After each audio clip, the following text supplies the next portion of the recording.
So hey guys, welcome back to my channel. And आज मैं आप लोग को बताने वाला हूँ कि कैसे हम पोकेमॉन फायर रेड के अंदर तीनों ही स्टार्टर्स को क्लेम कर सकते हैं बिना किसी चीट कोड के। तो सबसे पहले आप लोग को मैं दिखा देता हूँ कि मेरे पास कितने पोकेमॉन हैं। सो या मेरा रियल नेम रुद्र है एंड मेरे पास अभी पोकेडेक्स में 11 पोकेमॉन रजिस्टर्ड हैं। तो गाइस अब मैं आप लोग को दिखा देता हूँ कि मेरे पास मेरी पार्टी में कितने पोकेमॉन हैं। तो आप लोग देख सकते हो कैटरपी, वीडल जैसे पोकेमॉन जो कि रूट 1 पे हमें मिलते हैं हमारे स्टार्टिंग जर्नी में, और वहीं बाकी पोकेमॉन जो है वो हमारे पीसी के अंदर है। तो जल्दी से उन्हें भी देख लेते हैं।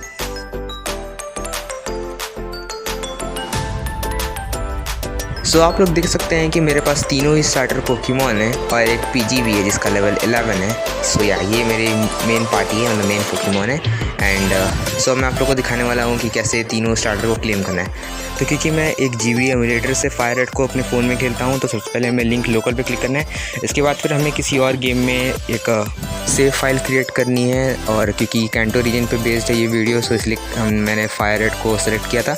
एंड सेव फाइल इसलिए इंपॉर्टेंट क्योंकि वहीं से हम ट्रेड करने वाले हैं अपने स्टार्टर्स को। एंड अब कुछ पार्ट स्टार्टिंग का जो मिशन होता है वो थोड़ा फास्ट फॉरवर्ड रहेगा।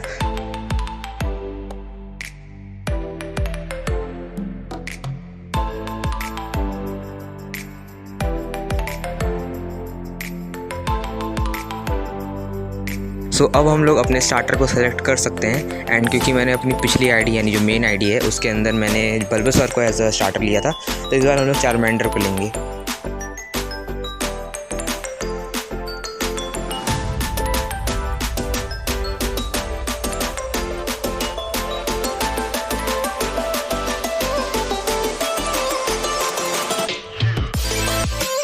सो स्टार्टर मिलने के बाद के सारे मिशंस हम लोगों ने अभी तक कर लिए हैं, जो भी स्टार्टिंग के मिशंस होते हैं। एंड अब मैं पहला पोकेमॉन पकड़ सकता हूँ अपना, जो कि पीजी है शायद या नहीं। सो या अब हमारे पास पोकेडेक्स और पोकेबॉस हो गए हैं, तो हमें बेसिकली एक पोकेमॉन पकड़ना है ताकि हम अपने जो मेन स्टार्टर है उसको ट्रेड कर सकें। सो या हम लोग अपने स्टार्टर को ट्रेड करने वाले हैं ओवर द आईडीज़, मतलब अपनी इस आईडी से हम लोग दूसरी आईडी पे ट्रेड करेंगे स्टार्टर्स को। सो उसके लिए ज़रूरी है कि हमारे पास एक पोकेमॉन पहले से हो। तो इसका प्रोसीजर जो है वो पूरा मैं आपको बताने वाला हूँ। सबसे पहले पोकेमॉन सेंटर में जाओ एंड फिर यहाँ ऊपर वाले फ्लोर पे आ जाओ। तो यहाँ पे छोटा सा एक आपको इंट्रोडक्शन दिया जाएगा कि ट्रेडिंग कैसे काम करती है। उसको आप चाहो तो स्किप कर दो, फिर क्योंकि कोई ज़रूरी नहीं है। सो नाउ अब आप लोग को सबसे लास्ट काउंटर पे जाना है एंड फिर ट्रेड सेंटर पे क्लिक करके गेम सेव कर लेना है।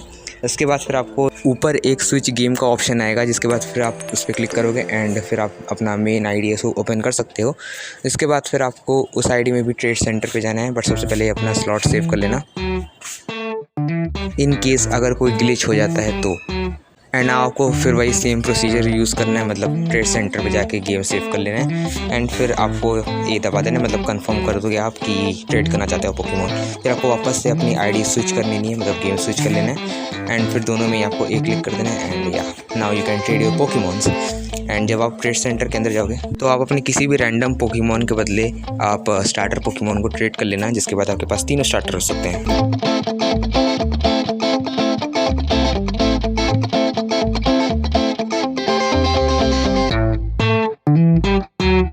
सो आप लोग ने देखा कि कैसे मैंने एक चारमेंडर को ट्रेड करके अपनी पार्टी में शामिल कर लिया। सो अब हम लोग स्क्वाडल के साथ वही सेम प्रोसेस करने वाले हैं।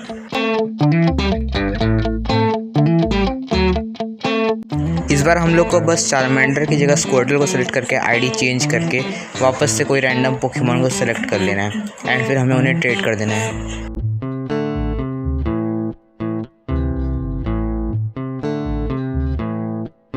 सो आई नो वीडियो लेट है, but still like share subscribe कर लेना, कमेंट कर देना अपने थॉट्स को। एंड मैं तुम लोग से मिलता हूँ नेक्स्ट वीडियो में, तब तक के लिए बाय।